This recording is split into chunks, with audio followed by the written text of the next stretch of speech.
Makasih Bapak. Ya, jadi pembahasan yang kemarin sudah kita tinjau itu terkait dengan hukum-hukum Newton tentang gerak. Hukum pertama saya kira cukup mudah dipahami. Kemudian hukum kedua juga mungkin karena banyak contoh yang sudah dilakukan mudah dipahami.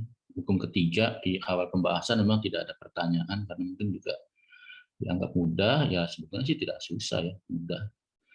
Cuman sebetulnya hukum ketiga ini walaupun hanya bicara tentang gaya aksi sama dengan minus gaya reaksi gitu.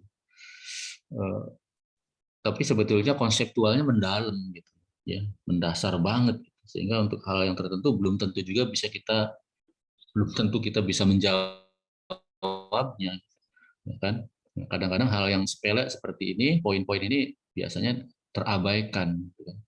Hanya fokus bahwa F aksi sama dengan minus F reaksi, itu saja tentang besarnya tapi berlawanan arahnya.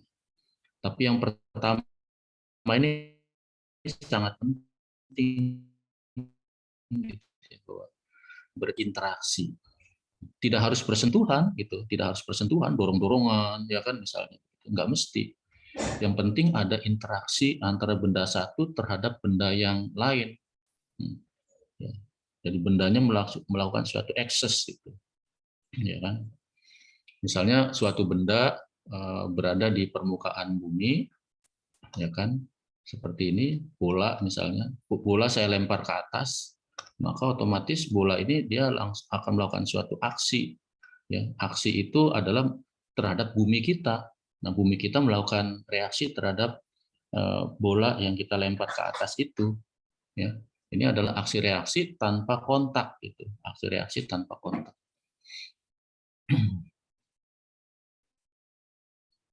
Kenapa?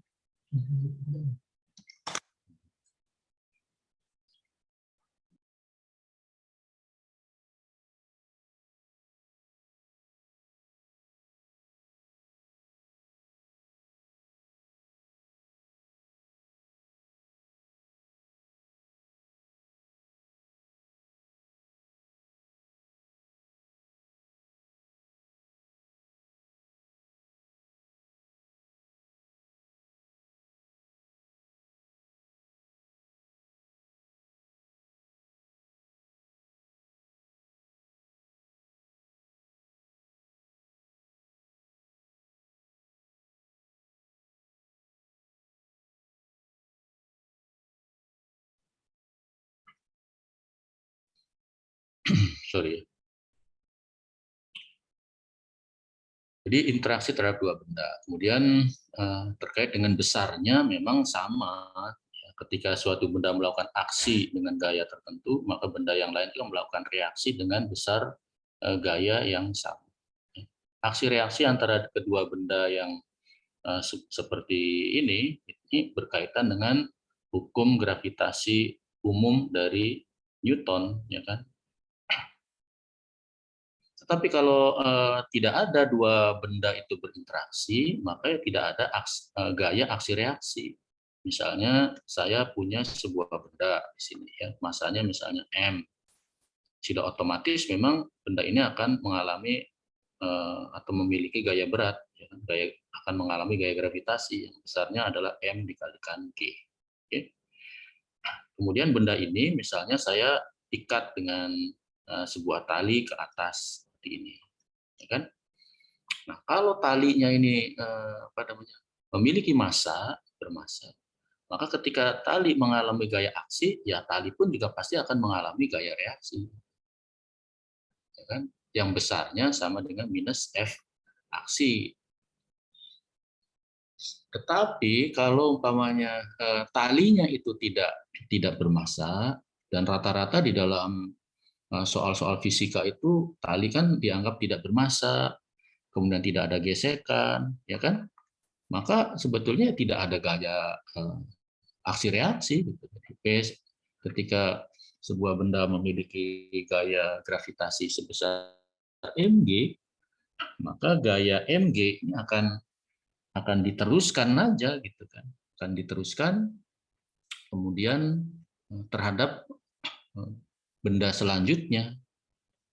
besarnya gaya ini tentu saja misalnya sama dengan T. Karena dalam kondisi setimbang, maka T ya sama dengan B. Ya kan? Karena bendanya tidak bergerak ke atas maupun tidak bergerak ke bawah. Itu yang perlu diingat kembali kalau yang kemarin mungkin ada yang tidak hadir dalam pembahasan. Ya begitu saja mungkin terkait dengan itu. Masih banyak materi-materi berikutnya yang belum dibahas.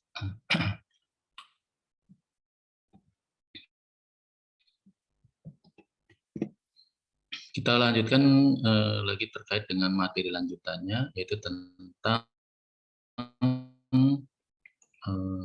impuls dan momentum, kemudian kaitannya dengan energi, gitu ya. Wow.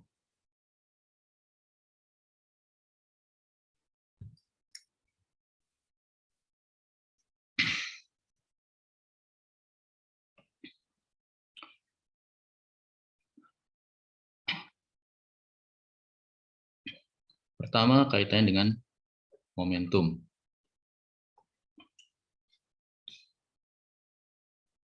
Ini juga sebenarnya sudah kita bahas juga ya, bahwa setiap benda yang bergerak, entah mobil, entah apa gitu ya, yang bergerak dengan suatu kecepatan tertentu, memiliki massa m, misalnya begitu, maka benda yang bergerak ini akan memiliki momentum sebesar massa dikalikan dengan kecepatan m dikalikan v.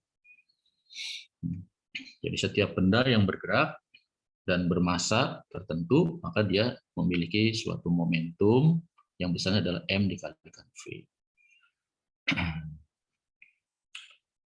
Jadi kalau massanya besar, walaupun kecepatannya kecil, pasti momentumnya besar. Massanya kecil, tapi kecepatannya tinggi, dia juga akan memiliki momentum yang besar juga. Atau sebaliknya. Momentum ini akan berkaitan dengan persoalan tumbukan ketika atau interaksi ketika suatu benda berinteraksi dengan benda yang lainnya, sehingga akan menyebabkan perubahan gerak dari kedua benda, ya kan? Gitu.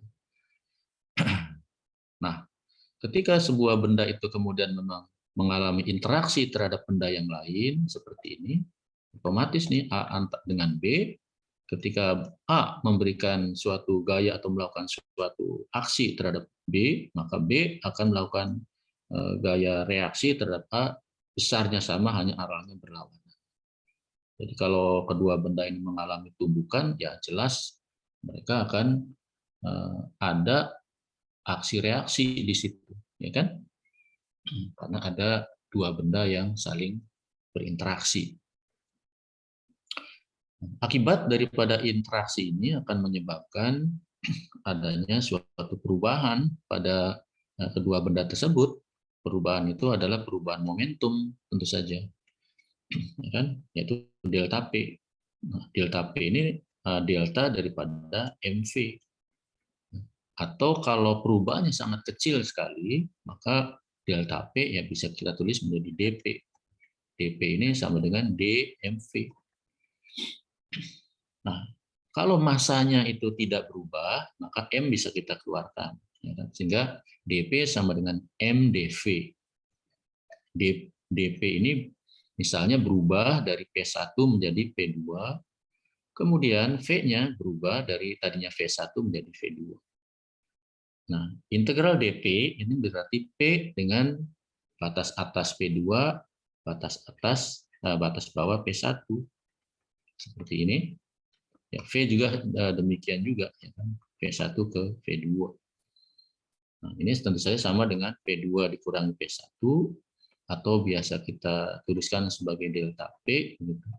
Sama dengan M V2 dikurangi V1, atau biasa ditulis dengan M delta V. Gitu.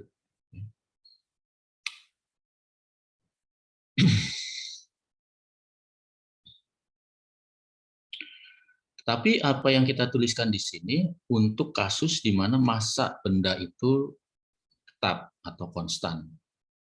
Bagaimana jika massanya tidak konstan ketika tabrakan itu misalnya terjadi perpecahan atau pecah partikel sehingga massanya tidak lagi tetap?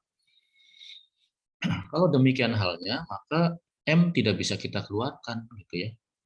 Kalau kondisinya demikian, maka DP sama dengan DM, DMV, tentu saja tidak bisa kita keluarkan M-nya. Ini menjadi turunan dua variabel, gitu kan. Jadi bisa kita tuliskan sebagai MDV ditambah dengan VDM. Kalau, ya kan, kalau massa dan kecepatannya keduanya mengalami perubahan. Jadi perubahan terhadap kecepatan dan ditambah dengan perubahan pada massanya. Kalau memang ini apa namanya kondisinya ada perubahan dua-duanya, perubahan massanya, kemudian ada juga perubahan kecepatan. Ada rentetannya begitu. Nah, kemudian satu hal lagi yang perlu diingat atau perlu ditekankan di dalam materi tentang momentum ini, kaitan momentum dengan gaya tentu saja. Ya.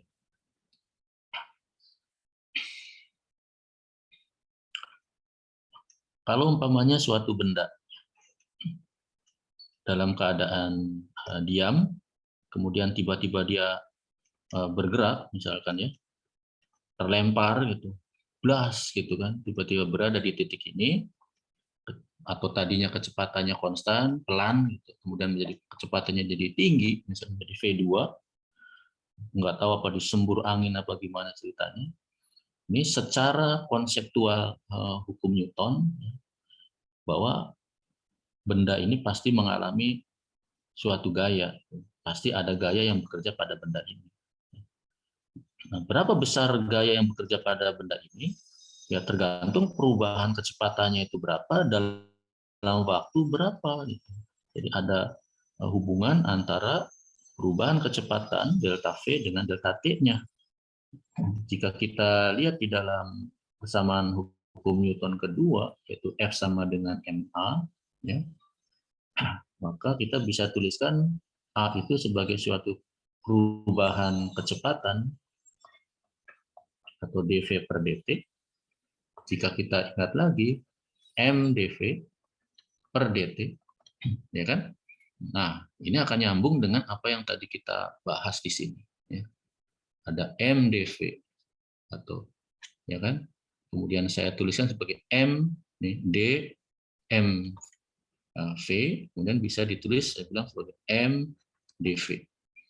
Jadi m dv tentu saja ini adalah merupakan dp atau perubahan momentum. Jadi bisa kita tuliskan ini sebagai dp per dt. Ya, sigma f sama dengan m dv per dt atau dp per dt.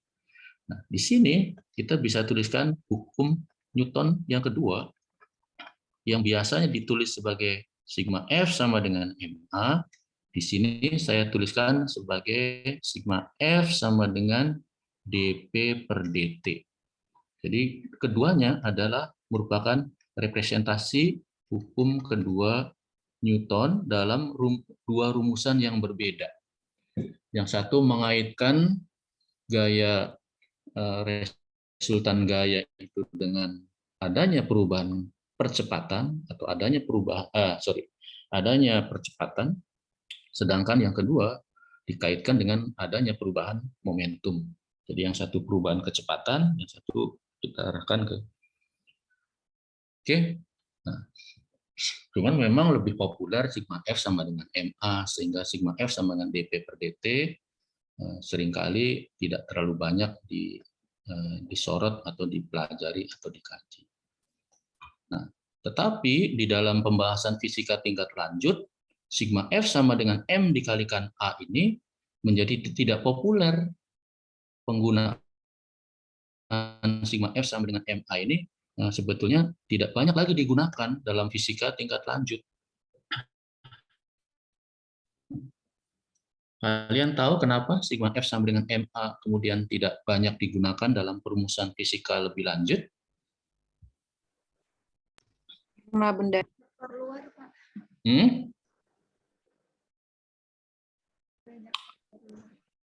ukuran benda mempengaruhi gak, Pak? Ya, dalam kondisi-kondisi tertentu tidak semua partikel itu memiliki massa, ya kan? Sekarang saya Iya, tanya, Pak. iya, misalnya kayak foton gitu ya. Foton itu kan massanya berapa? Sama dengan nol. Gitu ya. Jadi seolah-olah untuk menggerakkan foton itu tidak dibutuhkan gaya gitu kan, ya enggak? Karena m-nya sama dengan nol, jadi berapapun ya sigma f-nya sama dengan nol. Gitu. Jadi itu juga akan menjadi kesulitan kita dalam membahas kaitan antara gaya dengan gerak yang dialami oleh suatu benda tanpa massa. Karena itu untuk benda-benda yang demikian kita tidak mungkin menggunakan rumusan Newton yang pertama, tapi akan lebih relevan menggunakan rumusan Newton yang kedua untuk hukum kedua ini, yaitu sigma F sama dengan dP per dt. Ya, selain masalah ukurannya, juga terkait dengan persoalan massanya. Yang kedua, kenapa sigma F sama dengan MA ini kemudian juga tidak banyak dikaji lebih lanjut di dalam kajian fisika, kesulitan kita dalam merumuskan gaya yang bekerja pada suatu benda. Ya. Tidak banyak kasus-kasus fisika atau fenomena fisika yang bisa dirumuskan dengan baik gayanya gitu loh, F-nya. Itu juga menjadi banyak kendala sehingga orang mencari cara untuk menghindari menemukan atau merumuskan suatu persamaan dengan melibatkan gaya. Kemudian orang mencari hubungan-hubungan lain untuk mendapatkan berapa energi yang dibutuhkan, ya, usaha yang perlu dilakukan untuk mengubah suatu keadaan benda. Misalnya mengemukakan konsep-konsep tentang energi potensial, misalnya, ya. Jadi akan dibawa ke sana. Nah, kita perhatikan dari rentetan yang ini, ya. Coba sekarang, kalau umpamanya suatu benda jumlah gaya atau resultan gaya yang bekerja pada benda itu sama dengan nol, ya, maka kita dapatkan dP per dt sama dengan nol. Kalau dP per dt ini sama dengan nol, maka bisa kita katakan P ini haruslah sesuatu yang tetap. Maka P ini harus tetap. Karena konstanta kalau kita turunkan, ya pastinya sama dengan nol. Itu ini. Dan kalau sigma F ini sama dengan 0, sigma F sama dengan 0, maka demikian juga dengan M dikalikan A-nya atau dV per dt-nya. Gitu. Nah, kalau M dV per dt ini kita tinjau kembali, ini tentu saja akan sama dengan M dV seperti yang tadi dibahas di atas. Kalau M dV kita turunkan, kita akan ketemu ke sini. Ya kan? Akan ketemu pada delta P sama dengan M V2 min V1. Dan ini tentu saja merupakan sesuatu yang konstan di sana. Jadi perubahan perubahan momentumnya ini tentu saja akan sangat kecil sekali, ya, atau bisa dikatakan menuju suatu harga tertentu yang sifatnya konstan. Dari sini kemudian kita ada sesuatu yang bisa dikatakan kekal, kemudian kita sampai pada hubungan tentang kekekalan momentum, atau kita sering sebut sebagai hukum kekekalan momentum. Jadi kalau umpamanya gaya eksternal atau suatu benda berinteraksi, ya kan, kemudian tidak ada gaya eksternal yang bekerja terhadap sistem atau pada benda itu, hukum kekekalan berlaku berdasarkan pada analisa ini. Tetapi kalau umpamanya ada gaya eksternal yang bekerja pada suatu benda, sigma F-nya ini tidak lagi sama dengan 0, maka hukum kekekalan momentum menjadi tidak berlaku. Misalnya kalau benda bergerak, kemudian di situ juga benda mengalami gaya gesek. Gitu ya. Ada gaya gesek di sana. Nah, gaya gesek ini bisa dianggap sebagai gaya eksternal yang bekerja pada sistem yang sedang berinteraksi. Jadi misalnya ada dua mobil-mobilan, gitu ya, si A dan si B bertabrakan. Tapi di sisi lain ada gaya gesek di sini, jadi ada friksinya, ada friksinya. Jadi koefisien geseknya tidak sama dengan 0 misalnya. Maka interaksi mereka berdua ini dipengaruhi oleh gaya-gaya luar selain pada gaya internal mereka. Nah, ini menyebabkan kekekalan momentum kemudian tidak lagi berlaku. Itu aja ininya poin utamanya ya, yang perlu diingat dalam kajian tentang momentum.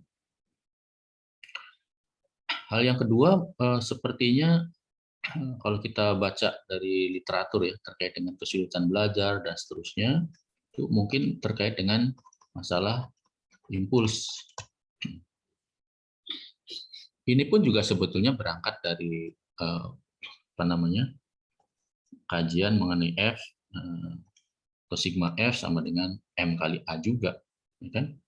Dimana tadi kita sudah tahu bahwa sigma F ini bisa kita rumuskan sebagai perubahan momentum terhadap waktu atau dp per dt. Dari rumusan hukum Newton hukum kedua Newton ini atau sigma F sama dengan dp per dt ini, kita bisa lihat bahwa F dikalikan delta T sama dengan delta P. Atau kalau dalam waktu yang sangat pendek, kita tuliskan sebagai F dt sama dengan dp atau perubahan momentum. Nah, F dikalikan dengan dt ini kita sebut sebagai impulsnya. Jadi impuls ini bisa dihitung dari perubahan momentumnya atau bisa dihitung juga berdasarkan gaya yang bekerja pada benda dalam waktu tertentu. Nah, rumusan impuls ini seringkali digunakan untuk menghitung atau mengestimasi besarnya gaya yang bekerja ketika kedua benda mengalami suatu interaksi. Jika kita bisa dapatkan perubahan momentumnya, ya kan, maka bisa kita hitung berapa gaya yang bekerja pada benda itu dari rumusan ini. Jadi kita bisa lihat ini berapa impuls yang terjadi dalam beberapa waktu interaksi atau kontak itu terjadi. Nah, beberapa konsep mendasar yang dibutuhkan oleh siswa tentu saja tentang DP atau perubahan momentum.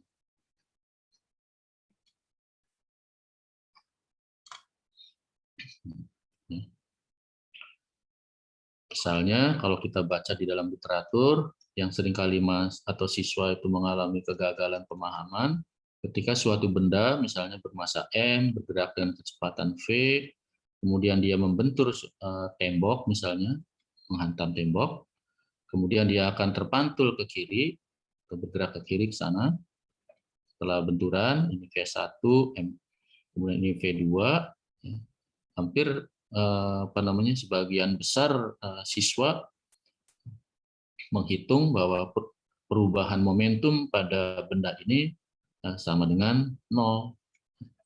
Banyak yang menganggap bahwa perubahan momentum pada kasus ini sama dengan 0. Berdasarkan apa perhitungan mereka itu? Berdasarkan momentum akhir dikurangi momentum awal. Momentum akhir besarnya adalah M dikalikan V2. Dikurangi momentum awal besarnya M dikalikan V1. Tetapi karena kecepatan datang dan kecepatan pantul itu sama, maka mereka menuliskan M dikalikan V sama dengan dikurangi M dikalikan V, sehingga sama dengan ini yang seringkali kesalahan yang seringkali terjadi di dalam pembelajaran tentang momentum. Di mana kesalahannya dalam persoalan ini? Arahnya ya, Pak. Iya, jadi hampir banyak yang mengalami kesalahan itu karena mereka abai ya, terhadap arah atau tanda plus minus ketika menuliskan kecepatan dari benda. kita tahu bahwa kecepatan itu adalah merupakan suatu vektor yang selain masalah besarnya juga harus diperhitungkan arah, ya kan? Kalau kita konsisten, mereka konsisten dengan sistem koordinat, ke kanan itu adalah plus dan ketika ke kiri itu adalah minus, maka harusnya mereka bisa mengetahui bahwa V2 itu mengarah ke kiri, ini tidak bisa dituliskan seperti itu, ya kan? Harusnya MV2 dikurangi, nah, minus gitu ya, minus MV1. Atau begini, kesalahan yang ini yang di bagian bawah mungkin ya. Di bagian bawah ini harusnya dituliskan M dikalikan V dikurangi minus M dikalikan V. Ini adalah kecepatan awal ke kanan, oke. Ini adalah V2 yang besarnya adalah V tapi arahnya ke kiri. Sehingga harusnya jawabannya itu adalah 2 kali MV. Ini yang betul. Ada kesalahan ketika meletakkan tanda plus dan minusnya.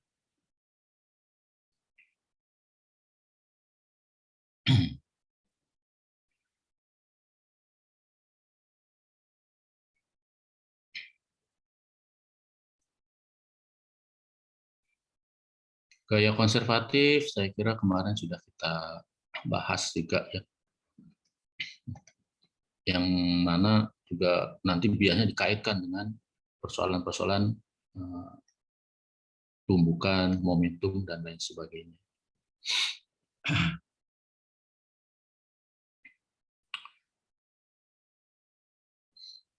Ya, selain masalah perubahan momentum, terkait dengan masalah tumbukan, hampir rata-rata sih siswa itu bisa memahami, ya, bisa memahami terkait dengan interaksi antara dua benda yang bertumbukan dalam arah satu dimensi, misalkan dalam arah X gitu ya, atau dalam arah Y. Nah, cuman ada persoalan-persoalan ketika dihadapkan kepada mereka bukan lagi terhadap sumbu X atau sumbu Y-nya, tetapi menyangkut gerak dua dimensi. Misalnya bolanya itu membentur tembok tidak tegak lurus seperti pada soal yang pertama, tapi miring misalnya. Misalnya membentuk sudut 30 derajat misalnya, ya kan? Dan dia akan terpantul ke arah sana. Yang sudutnya juga sama 30 derajat juga terhadap arah horizontalnya. Kemudian berapa perubahan momentumnya? Nah, misalnya terkait dengan masalah ini.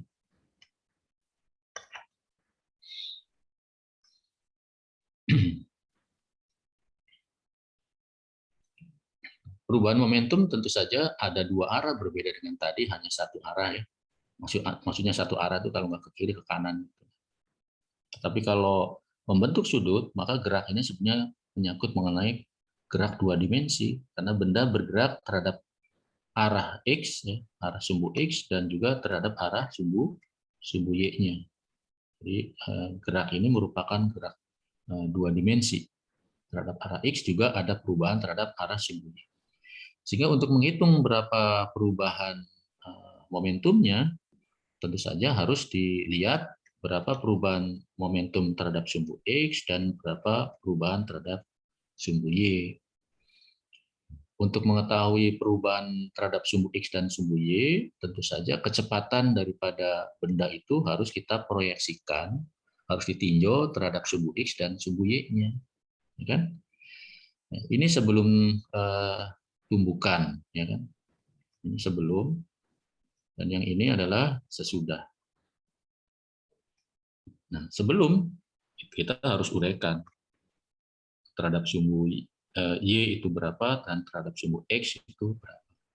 Terhadap sumbu X, maka ini bisa kita lihat sebagai Vx, yaitu V kosinus 30 derajat. Ya. Untuk Vx-nya. Sedangkan yang di sebelah sana, atau Vx aksennya, tentu saja ini akan sama dengan minus V kosinus 30 derajat, arah ke kiri. Ya. Jadi yang satu itu arah ke kanan, sedangkan yang satu adalah arah ke kiri proyeksinya. Gitu ya. Ya panjangnya sama, cuman beda arahnya. Sehingga dari sini untuk arah X ini kita bisa lihat perubahan momentumnya sama dengan massa daripada V2 dikurangi V1. Lagi-lagi kita tuliskan V2 atau Vx aksen ya, Vx aksennya ini minus V kosinus 30 derajat karena arah kiri, ya, dikurangi dengan kecepatan awalnya yaitu V kosinus 30 derajat. Ya, sama dengan 2 kali MV kosinus 30 derajat, misalnya begitu. Itu perubahan momentum. Nah, berapa untuk perubahan terhadap momentum terhadap sumbu Y-nya? Ya, kita harus proyeksikan, ya kan? Kalau tadi Vx itu sekian, untuk Vy ya tentu saja sama dengan V sinusnya. Sinus berapa? Ya 30 derajat. Sedangkan Vy sesudah atau Vy aksen kebetulan sama besarnya adalah V, kemudian kita proyeksikan terhadap sumbu Y, ya ini sama dengan V sin 30 derajat juga. Keduanya arahnya ke atas sehingga keduanya adalah plus, kan? Kalau plus ya tentu saja delta PY sama dengan M delta VY. Nah, kita lihat di sini sama dengan M VY aksen dikurangi VY saja misalnya. Jadi karena ini sama-sama positif, ini akan sama dengan 0 pada komponen sumbu Y-nya. Jadi pada sumbu Y bisa dikatakan memang tidak ada perubahan momentum. Sebelum juga ke atas besarnya sama, dan setelah juga masih sama juga besar dan arahnya, ya kan? Sehingga tidak ada perubahan, tidak ada perubahan momentum. Perubahan momentum itu terjadi kalau kecepatannya berubah, gitu ya, besar kecepatannya berubah, atau besar kecepatannya sama, tetapi arahnya berubah. Dua itu aja ini konsepnya. Yaitu tentang momentum, saya kira hanya mereview saja apa yang menjadi topik penting menurut saya sih. Mungkin juga teman-teman punya pemikiran lain. Bagian mana yang sering mengalami kegagalan siswa dalam belajar terkait dengan momentum. Bapak, punten. Itu harusnya minus 2 MV kosinus 30 bukan sih, Pak? Minus berapa? 2 MV ya, Pak. Dari oh iya, itu kan iya. Ini minusnya ya? Iya, Pak. Oke, iya makasih.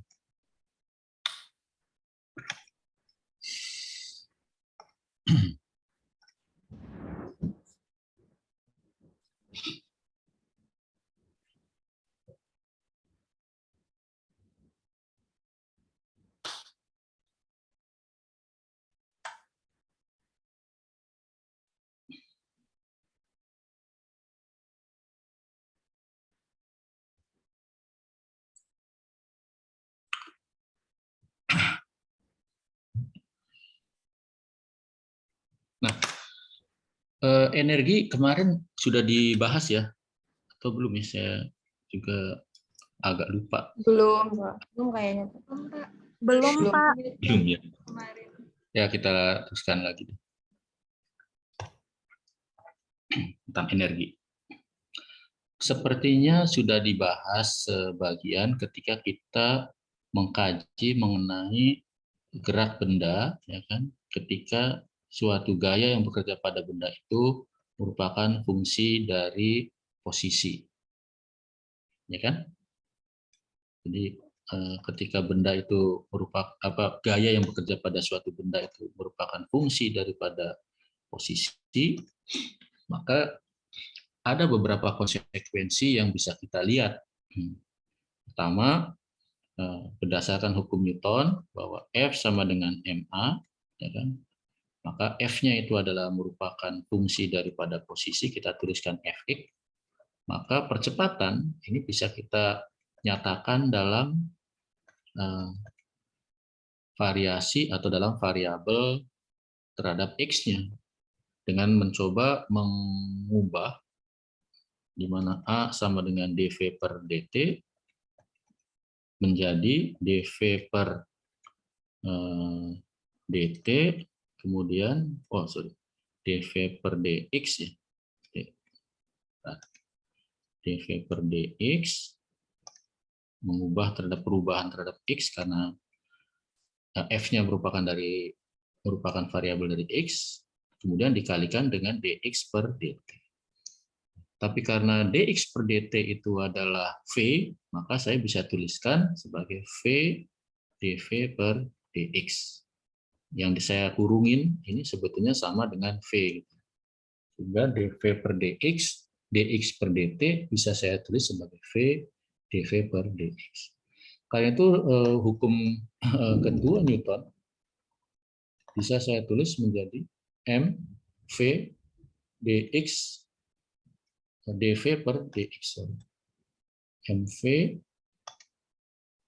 dv per dx. Mungkin masih ingat ini. Nah, kalau benda yang bergerak dengan pengaruh gaya F, kemudian bisa kita tuliskan sebagai mv dv per dx, di mana massa benda adalah konstan,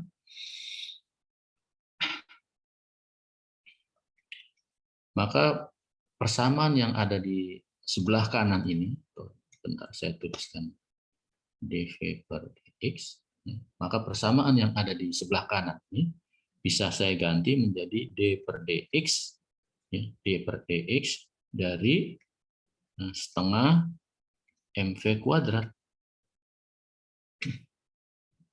Jadi kalau setengah mv kuadrat kita turunkan terhadap x, maka kita bisa tuliskan setengah dikalikan 2, habis kan, m, v, kemudian dv. Persis seperti yang dituliskan di atas. Nah, cuman yang menariknya di sini adalah kita ketemu bahwa setengah mv kuadrat ini adalah merupakan suatu besaran energi yang kita sebut sebagai energi kinetik, atau di sini kita rumuskan sebagai T. T itu adalah energi kinetik, yaitu setengah mv kuadrat. Jadi kalau umpamanya suatu benda mengalami suatu gaya, ya, yang mana gaya itu merupakan fungsi daripada posisi, maka gaya ini atau Fx ini bisa dinyatakan sebagai perubahan energi kinetik terhadap posisinya. F itu sama dengan dt per dx. Itu yang kalau masih ingat terkait dengan perubahan energi terhadap posisi. Nah, dari rumusan yang ini, kemudian kita bisa tinjau lebih lanjut dengan melihat bahwa F sama dengan dt per dx bisa saya tulis menjadi Fx dx sama dengan dt. Dan ini menarik, gitu. Menarik karena Fx dx ini mengingatkan kita pada F dikalikan S, ya kan?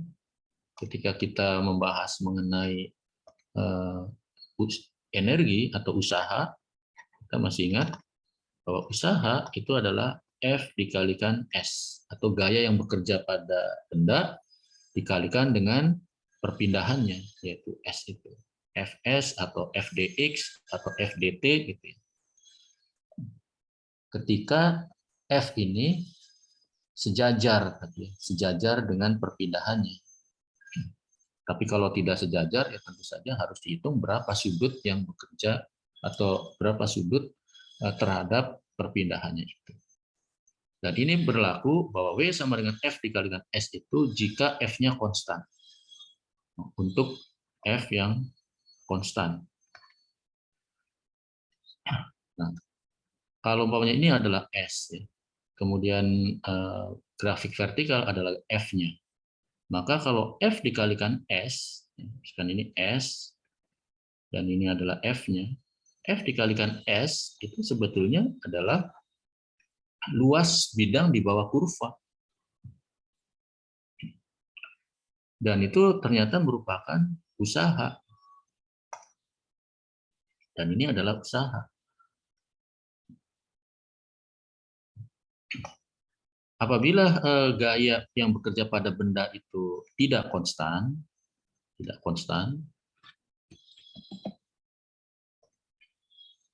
konstan berarti bisa misalnya bentuknya seperti ini misalnya, ya kan? Kemudian bendanya berpindah sejauh S juga, tetapi gaya yang bekerja tidak konstan seperti ini. F-nya itu merupakan suatu fungsi terhadap perpindahannya. Kalau berpindahnya itu terhadap sumbu X, yang mudah aja ya, terhadap sumbu X, sejauh X, ini ke sejauh X, maka tentu saja gayanya ini merupakan fungsi daripada X. Usaha tentu saja bukan lagi F dikalikan S, gitu, atau F dikalikan X, kalau perpindahannya sejauh X. Tetapi tetap konsisten untuk usaha ini, di mana usaha tentu saja sama dengan luas bidang di bawah kurvanya. Jadi W tentu saja harus sama dengan integral daripada Fx dx dalam ini, dengan X dari 0 sampai dengan X. Ya, sebentar. Biar nggak ribet, saya tuliskan di sebelah kiri saja. Ya, jadi untuk gaya yang bekerja pada benda yang tidak konstan, maka besarnya usahanya itu adalah integral daripada Fx dx, atau luas di bawah kurva. Berbeda dengan kalau gayanya konstan, maka usaha yang dilakukan sama dengan besarnya gaya yang bekerja dikalikan dengan perpindahannya. Tapi F di sini adalah F yang sejajar, bukan F yang membentuk sudut. Ya. Jadi yang satu jika F-nya konstan, kemudian ini jika F-nya tidak konstan. Tidak konstan maksudnya berubah terhadap posisinya.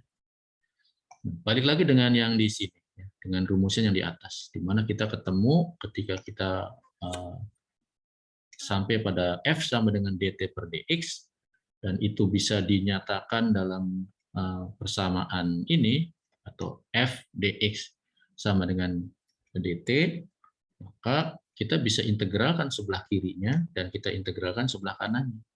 T-nya mulai dari berapa misalnya? T0 sampai dengan T. Kemudian X-nya dari mulai X0 ke X misalnya. Ya. Nah, otomatis dari sini kita tahu bahwa ini integral Fx dx, jelas ini adalah merupakan usaha, sehingga bisa saya tuliskan ini sebetulnya adalah W. Integral daripada dt tentu saja sama dengan T dikurangi dengan T0, atau T akhir dikurangi dengan T awalnya berapa. Atau bisa ini tentu saja sama dengan delta T, T besar ya.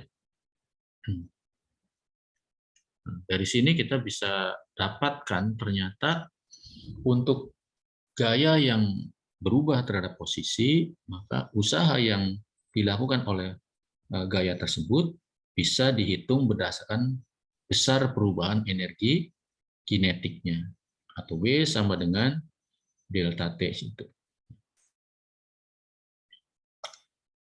Itu ya apa namanya poinnya. Kemudian hal yang kedua yang kemarin juga sudah kita tinjau juga, yaitu berkaitan dengan sifat konservasi atau sifat konservasi dari suatu gaya, ya. Di mana kita tahu bahwa curl daripada F, masih ingat mungkin, mempunyai suatu sifat yang spesifik juga. Ya. Kur F itu mempunyai karakteristik yang spesifik jika ya nilai F-nya ini bisa dinyatakan dalam atau sebagai gradien dari fungsi potensialnya.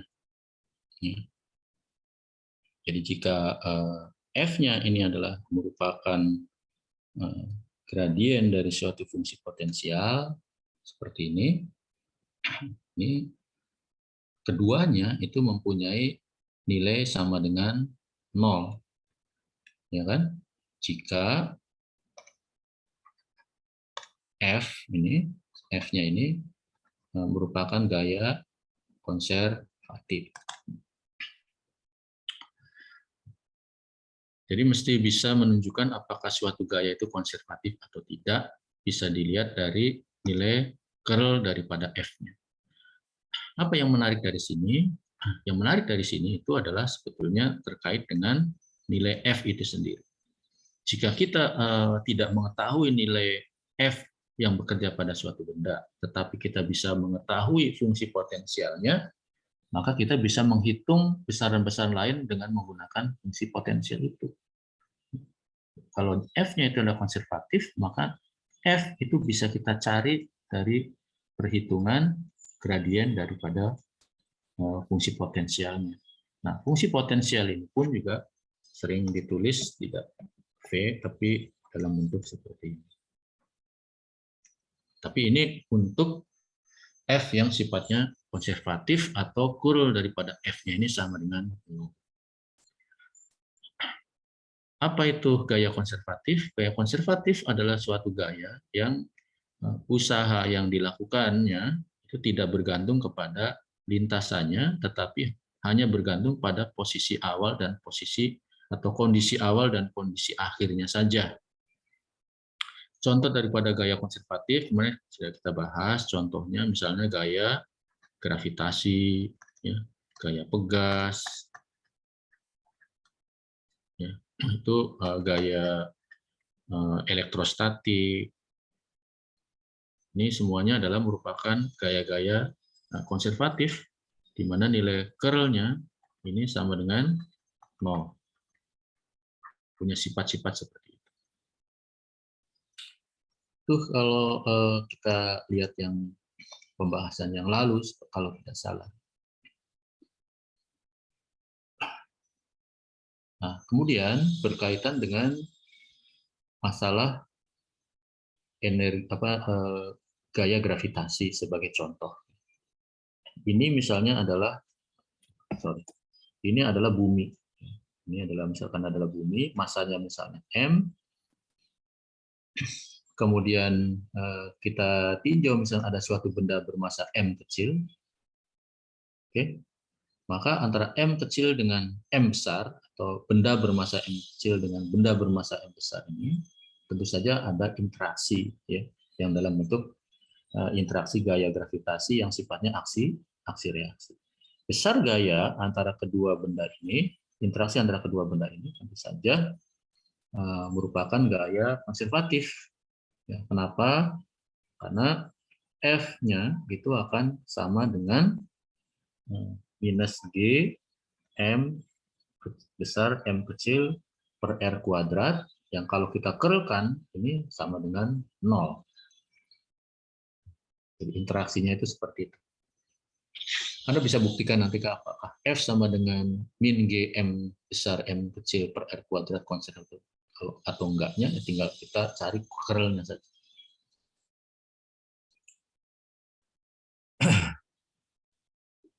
Nah, untuk gaya-gaya yang seperti ini, maka usaha yang diperlukan untuk memindahkan misalnya dari titik M yang awalnya di A, ya kan, dalam kondisi ini karena posisi ini akan sama, ya kan, untuk setiap R yang sama, karena F merupakan fungsi daripada R, sehingga di setiap posisi ini yang penting R-nya sama, ya tentu saja mempunyai keadaan yang sama. Keadaan di sini adalah potensialnya sama. Jadi potensial di titik manapun, yang penting jaraknya itu dari pusat buminya itu sama, maka memiliki potensi yang sama. Demikian juga ketika dia berada di B, ya kan? Maka memiliki potensi yang sama. Yang penting jarak terhadap pusatnya itu sama. Nah, dalam kedua kondisi yang sama A dan B ini, untuk benda itu ketika dipindahkan dari A ke B secara langsung, misalnya ke sana, ya, atau dipindahkan ke sini, misalnya miring ke sini, yang penting dari satu keadaan ke keadaan yang sama, akan sama usaha yang dibutuhkan, tidak bergantung kepada lintasannya. Itu saja. Jadi dari titik A ke titik B, melalui lintasan manapun, ini akan dibutuhkan usaha yang sama, atau energi yang sama. Itu sifat daripada gaya konservatif.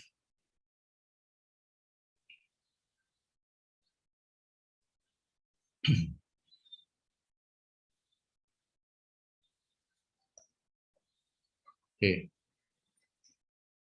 Kita ambil contoh saja, misalnya ada seseorang yang menggendong ransel, misalnya, ya, dalam contoh seringkali digambarkan begitu. Kemudian dia akan memindahkan ransel ini, kita gendong dari titik A misalnya menuju ke titik B. Di mana kalau kita lihat ketinggiannya itu adalah sama dengan H. Perpindahannya tentu saja bukan H, ya kan, tetapi D. Sudutnya misalnya theta, misalnya, ya, dengan sudut theta. Pertanyaannya adalah berapa usaha yang diperlukan oleh orang ini untuk memindahkan ransel dari titik A ke titik B.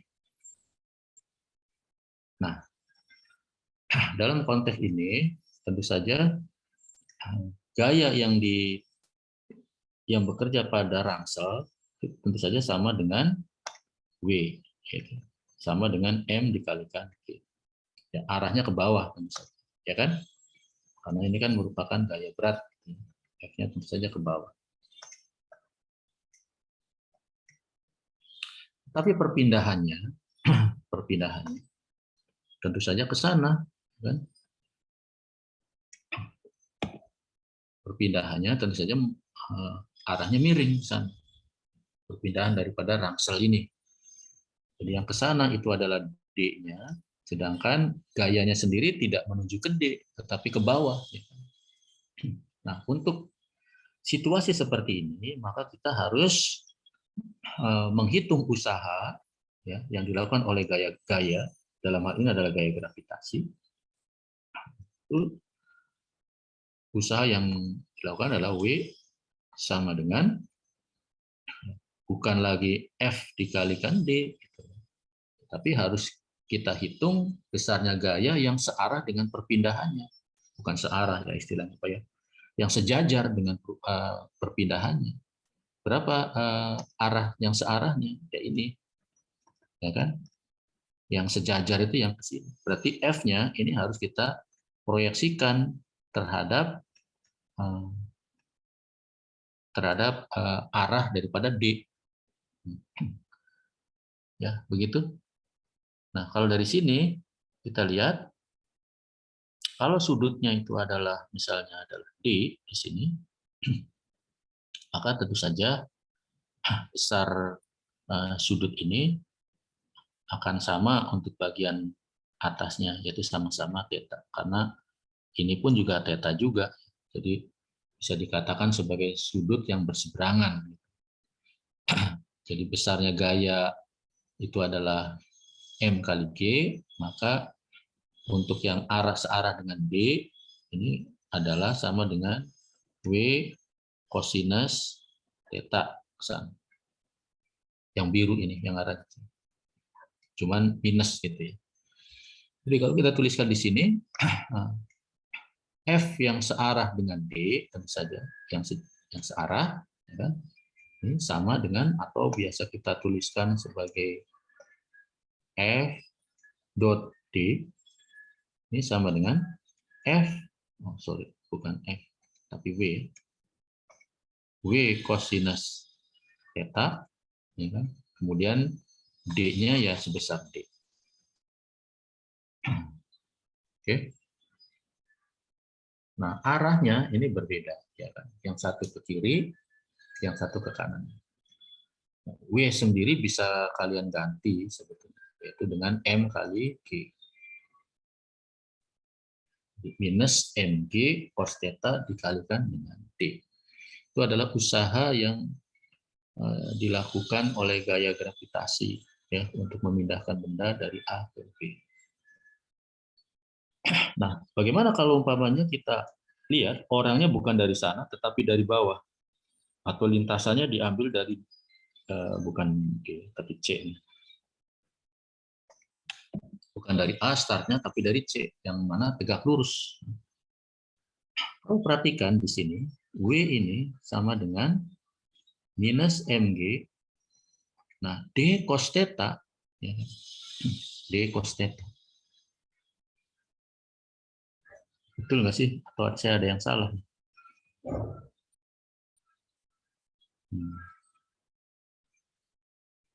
Saya takutnya ada yang salah. Iya, salah ya. Salah terkait dengan sudutnya. Iya. Coba di ini deh. Ada yang keliru nggak terkait dengan sudutnya? Bentar. W sin theta bukan pas harusnya.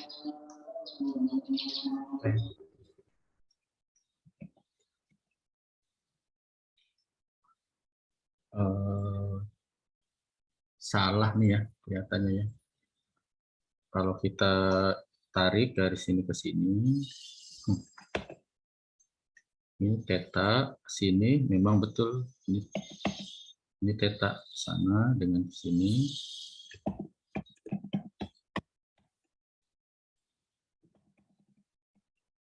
Ini memang theta ya, karena kan sudut ini sudut berseberangan atau sudut yang berhadapan. Tetapi yang di atasnya ini kan tidak ya. Nah, bukan di sana gitu posisinya.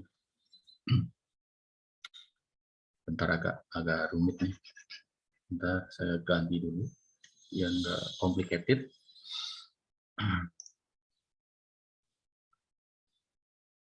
Untuk gaya yang bekerja, misalkan di titik ini, arahnya kan ke bawah ya. Ini adalah W-nya, yang sama dengan M dikalikan G. Nah, yang akan kita cari itu yang searah dengan D, yang ke arah sana. Nah, yang theta itu bukan yang di sini ya.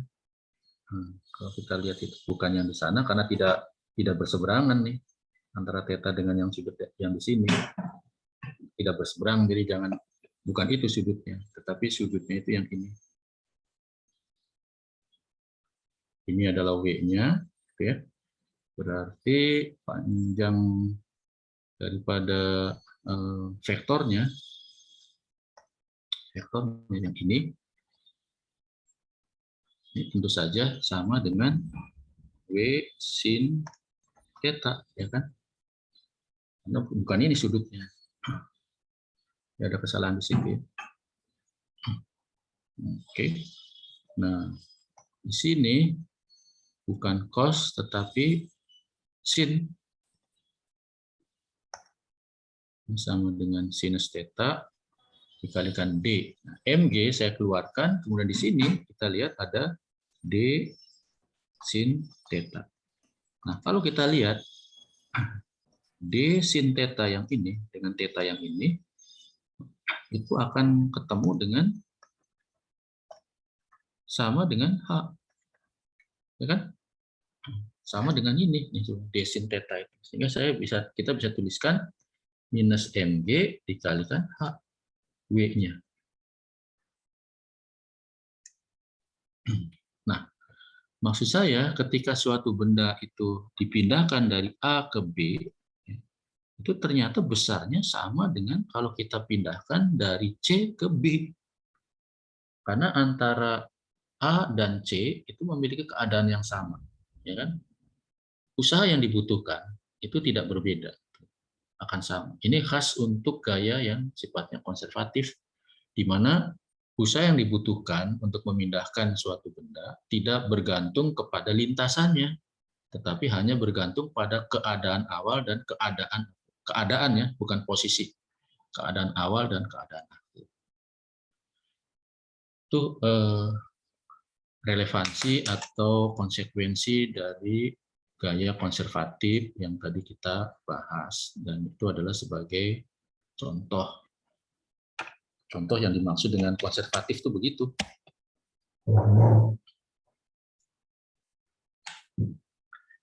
Ya, mudah-mudahan bisa dipahami di sini sampai di sini.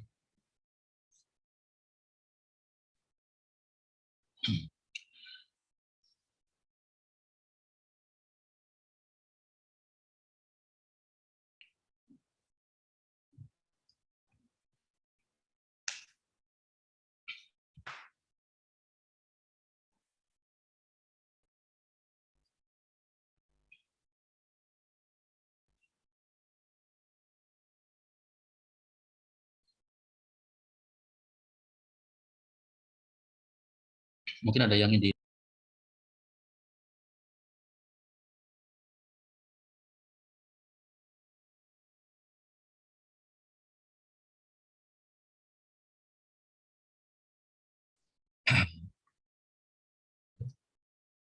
barangkali yang masih belum terlihat kaitannya dengan usaha dan energi potensial saja, ya kan?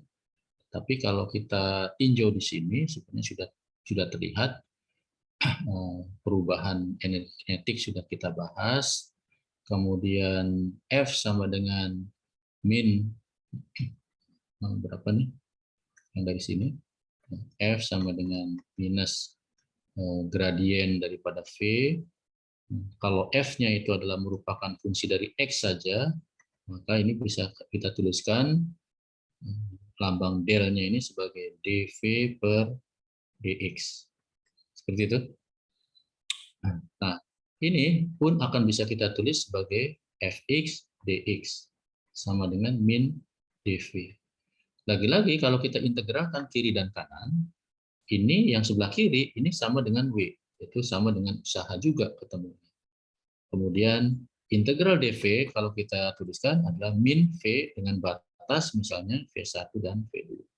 Min sama dengan minus V2 dikurangi V1 atau sama dengan min delta V. V di sini bukan kecepatannya, tapi energi potensialnya. Jadi W itu pun juga bisa kita tulis sebagai apa? Minus delta V atau perubahan energi potensial. Ada ini, kemudian satu lagi kita punya ini, ya kan? Nah, keduanya ini bisa kita tarik. Oke, nah, apa kesimpulannya yang bisa kita simpulkan di sini? Bahwa W itu bisa kita nyatakan sebagai perubahan energi kinetik dan juga sama dengan minus daripada perubahan energi potensialnya. Nah, dari sini kita bisa punya alternatif menghitung usaha atau energi. Tidak harus W itu F dikalikan perpindahan, tidak harus mendapatkan informasi tentang gaya, ya, tetapi bisa kita hitung menggunakan pendekatan lain. Dalam hal ini adalah pendekatan energi, baik energi kinetik maupun energi potensial. Jadi konsep mengenai energi ini sangat membantu dalam menyelesaikan suatu persoalan yang mentok ketika gaya tidak lagi bisa dirumuskan misalnya begitu. Tetapi mungkin fungsi potensialnya bisa kita dapatkan, bisa kita hitung atau bisa kita estimasikan. Ini banyak dikembangkan. Jadi dalam perumusan-perumusan fisika selanjutnya, tingkat lanjut itu tidak lagi kita banyak bicara tentang gaya. Gaya itu hampir bisa dikatakan tidak lagi dibahas di sana. Tetapi yang banyak dibahas itu terkait dengan energi potensialnya. Karena dari energi potensial itu bisa diturunkan berdasarkan asumsi-asumsi fenomena fisisnya. Misalnya dari satu titik ke titik yang lain, itu fungsi potensialnya seperti apa, ya, antara atom dengan atom yang lain dalam suatu gugus molekul, misalnya. Ya. Itu biasanya perumusan potensialnya yang dilakukan, bukan gaya yang bekerja pada bendanya yang kita rumuskan. Ya, itu mungkin yang bisa kita pelajari di sini terkait dengan konsep energi, kaitannya dengan energi kinetik dan energi potensial.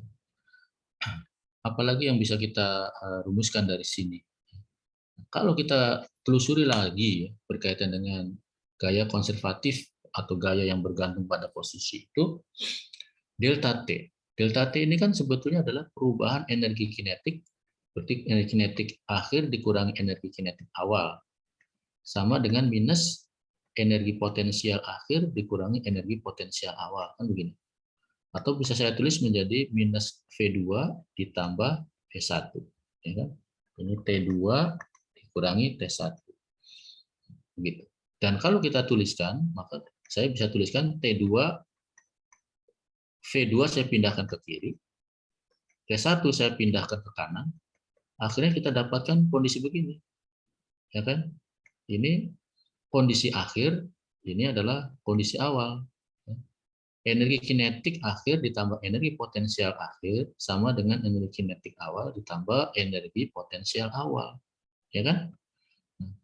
Keduanya ini adalah merupakan jumlahannya, ini kita sebut sebagai energi mekanik. Sehingga untuk sebelah kiri itu menyatakan energi mekanik akhir, yang sebelah kanan menyatakan energi kinetik awal. Sama-sama sebesar IM, yaitu energi mekanik. Nah, kondisi energi mekanik awal sama dengan energi mekanik akhir, sama dengan IM, ini menyatakan hukum kekekalan energi mekanik. Jadi dengan kata lain, apabila suatu benda mengalami gaya konservatif yang bergantung pada posisi, maka berlaku hukum kekekalan energi mekanik, yaitu energi potensial ditambah dengan energi kinetiknya selalu konstan besarnya, yaitu selalu sama dengan energi mekaniknya.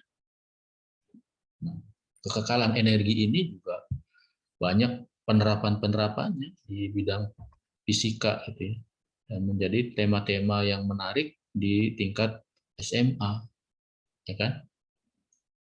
Apalagi dikaitkan dengan perubahan-perubahan momentum yang terjadi pada benda.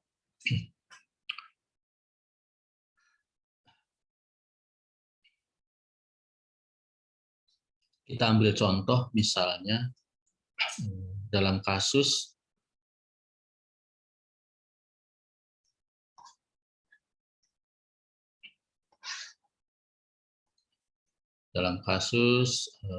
menghitung kecepatan dari suatu peluru misalnya. Ini yang sering kita bahas gitu ya. Di sebuah peluru kita tahu bahwa peluru memiliki kecepatan yang sangat tinggi dan tidak mudah untuk mengukur kecepatan peluru ini. Masanya misalkan MP, kecepatan peluru itu adalah VP. Kemudian ditembakkan ke balok yang masanya adalah MB misalnya, sehingga balok ini kemudian akan terpelanting ke sana, misalnya begitu, dengan sudut taruhlah misalkan theta, panjangnya anggaplah L. Nah, ini salah satu penerapannya misalnya untuk menghitung kecepatan peluru dengan cara menembakkannya ke suatu balok, sehingga balok melenting dengan ketinggian tertentu, anggaplah misalkan tingginya ini ya anggaplah H gitu ya. Ketinggian. Dari ketinggiannya kita bisa mengetahui berapa kecepatan pelurunya. Ya tentu saja semakin besar sudutnya, maka kecepatan pelurunya tentu saja akan semakin besar. Tapi dengan suatu asumsi atau dengan suatu kondisi di mana peluru ini bersarang atau berada pada balok ini, ya. Berada pada balok. Ketika peluru berada di dalam balok, maka di sini terjadi tumbukan. Kita sebut sebagai tumbukan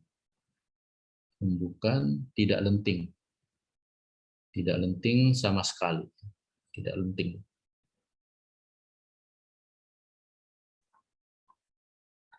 Karena keduanya memang tidak ada pantulan sama sekali. Keduanya memang bergerak bersama-sama.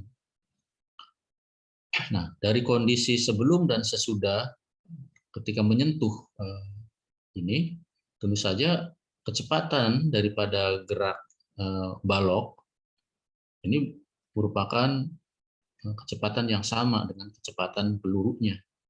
Tapi setelah menembus balok atau telah mengenai balok. Kita tulis saja di sini adalah V aksen. V aksen itu adalah kecepatan mereka berdua ketika akan bergerak menuju ke titik selanjutnya. Misalnya ini adalah titik C, ini adalah titik B, ini adalah kondisi A. Nah, ketika dari A ke B, ini ada suatu persamaan atau ada suatu hukum yang bisa kita tuliskan tanpa melibatkan hukum Newton kedua, yaitu sigma F sama dengan M kali A. Tapi kita bisa menyelesaikan persoalan ini sebagai sebagai contoh bagaimana rumusan momentum dan energi yang tadi dibahas bisa diterapkan untuk menyelesaikan persoalan. Apa yang bisa kita kerjakan dalam situasi seperti ini, dalam kondisi ini?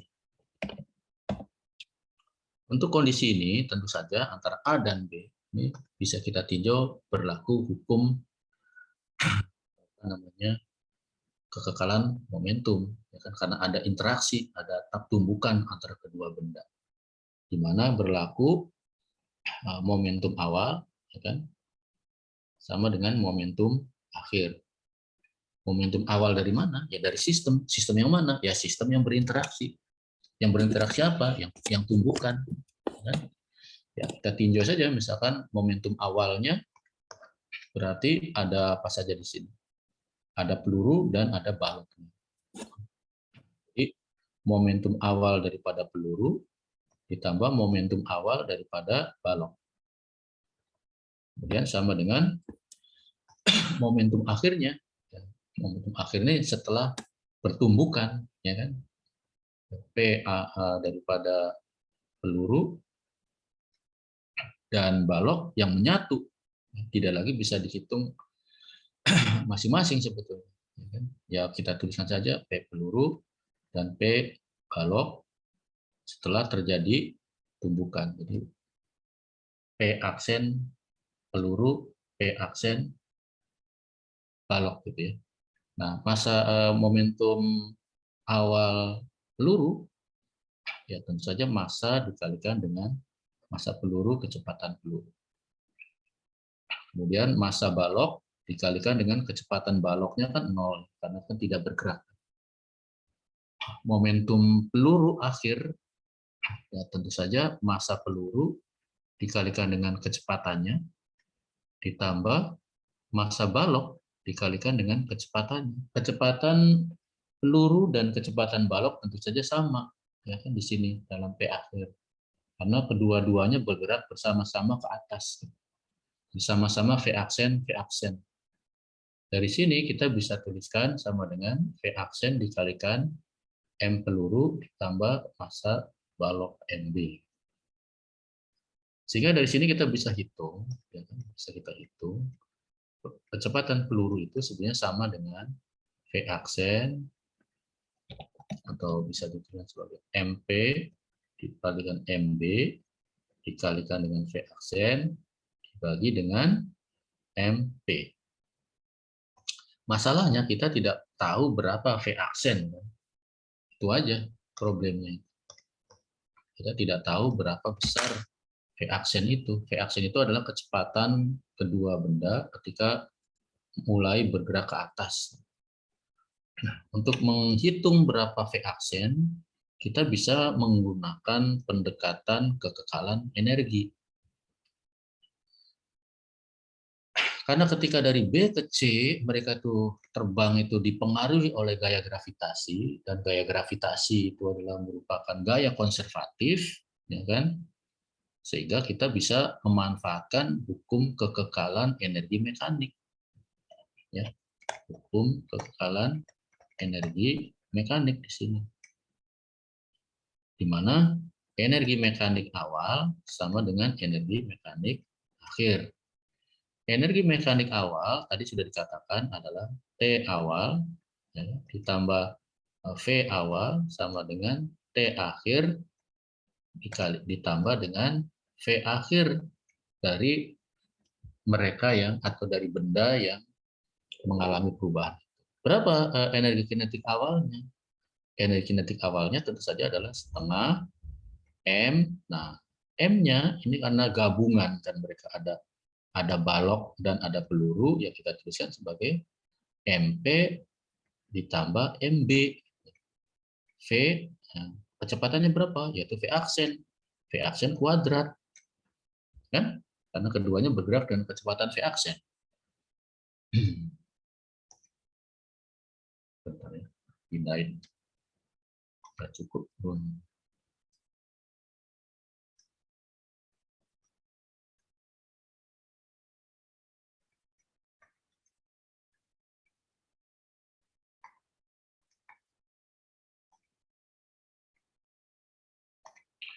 Nah, kemudian berapa energi potensial mereka?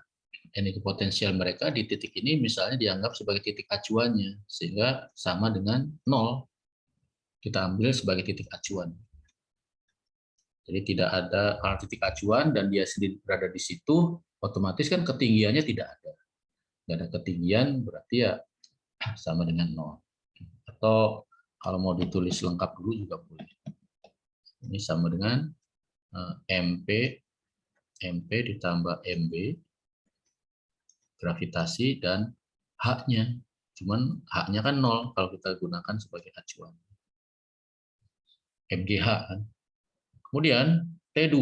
Nah, T2 itu adalah energi kinetik di titik C. Di titik C. Di mana benda itu diam. Mental dan diam. Berarti energi kinetiknya tidak ada. 0 karena diam. Kemudian ditambah dengan energi potensialnya ada sekarang karena ada ketinggian sebesar H. Jadi MP ditambah MB itu dikalikan G dan dikalikan H. Ada. Kalau ini sama dengan 0. Nah, dari sini kita bisa dapatkan V aksen itu, atau V aksen kuadrat, sama dengan MP ditambah MB dikalikan dengan GH dibagi dengan MP plus MB. Ya, dikalikan 2, bagi setengah. Nah, ini masa-masa bisa kita coret, sehingga V aksen sama dengan akar 2GH. Oke. Nah, jadi dari sini sebetulnya kita bisa gunakan atau bisa kita hitung berapa besar V aksennya. Kemudian nilainya nanti bisa kita masukkan ke sini untuk menghitung kecepatan pelurunya, VP-nya berapa. Ini sebagai contoh konsekuensi daripada gaya konservatif. Kemudian yang saya katakan tadi, kita bisa menghitung energi ya, atau menyelesaikan suatu persoalan walaupun gayanya tidak bisa kita rumuskan. Jadi hukum kedua Newton yang F sama dengan ma itu bisa digunakan ketika gaya-gaya yang berinteraksi pada bendanya bisa kita rumuskan dengan rinci. Tapi untuk gaya konservatif tidak selalu harus kita gunakan rumusan gaya dalam menyelesaikan persoalan mekanika, bisa memanfaatkan hukum-hukum yang berlaku.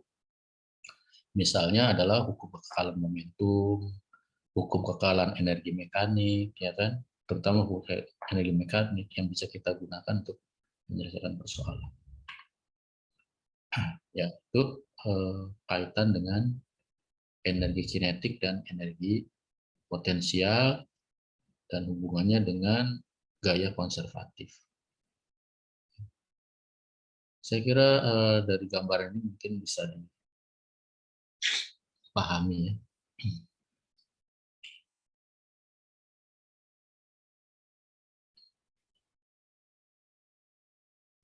Nah, kemudian mungkin ada yang ingin ditanyakan sampai di sini.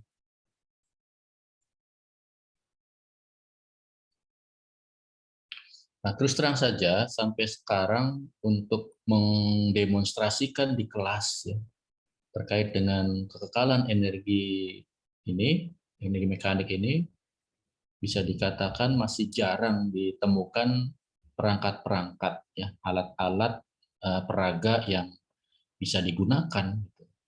Sehingga hampir rata-rata di sekolah ya, mendemonstrasikan hukum kekekalan energi ini juga jarang dialami oleh siswa.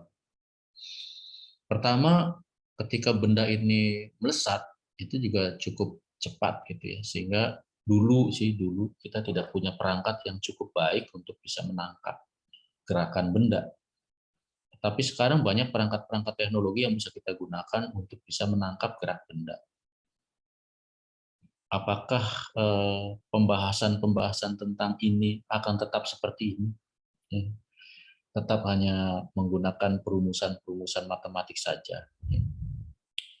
Adakah kesalahan konsepsi di dalam pembelajaran fisika siswa terjadi di dalam konteks kekekalan momentum dan kekekalan energi? Ya kan? Itu pertanyaan-pertanyaannya. Kemudian, apakah dengan menggunakan pendekatan-pendekatan visual yang lebih realistik, yang lebih kontekstual, akan meningkatkan pemahaman secara signifikan? Nah, ini juga menarik untuk diteliti. Itu beberapa catatan-catatan yang menurut saya perlu dikaji di dalam pembelajaran fisika di sekolah. Bisa juga menjadi tema penelitian saudara gitu, di dalam tesis nantinya. Kalau ini akan diteliti lebih detail, lebih mendalam lagi ya. Karena setahu saya sih konsep ini sangat penting, tetapi ya harus diakui bahwa jarang ada kajian-kajian berkaitan dengan masalah ini. Kurang tahu apa yang jadi persoalannya, kemungkinan besar sih memang masalah minat aja ya, kelihatan minat daripada mahasiswa.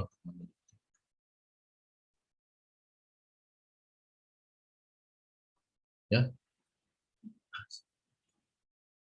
ya sudah cukup banyak juga yang kita bahas di sini, momentum dan energi.